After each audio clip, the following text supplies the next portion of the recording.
ఆంధ్రప్రదేశ్ ప్రభుత్వం ఆగస్టు 15న ప్రారంభించిన స్త్రీ శక్తి ఉచిత బస్సు ప్రయాణ పథకం కొన్ని ప్రాంతాల్లో అమలు కావడం లేదు. అల్లూరి సీతారామరాజు జిల్లాలోని కూనవరం, ఎటపాక, చింతూరు, విఆర్పురం విలీన మండలాల్లో ఈ పథకం అమలు కాకపోవడం మహిళలు, బాలికలు, ట్రాన్స్జెండర్లకు నిరాశ కలిగిస్తోంది. ఈ విలీన మండలాల్లో రాకపోకలు సాగించే ఆర్టీసీ బస్సులు తెలంగాణలోని భద్రాచలం వరకు వెళ్లడం వల్ల వాటిని అధికారులు అంతర్రాష్ట్ర సర్వీసులుగా చూస్తున్నారు.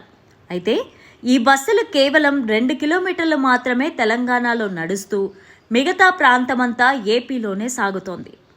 ఈ సర్వీసులను అంతర్రాష్ట్ర బస్సులుగా గుర్తించడం వల్ల స్థానిక మహిళలు ఉచిత ప్రయాణ సౌకర్యానికి నోచుకోవడం లేదు. కనీసం ఏపీ సరిహద్దుల్లోని చివరి బస్టాప్ వరకు అయినా ఉచిత ప్రయాణం అమలు చేయాలని అక్కడి మహిళలు ఏపీ ప్రభుత్వాన్ని కోరుతున్నారు.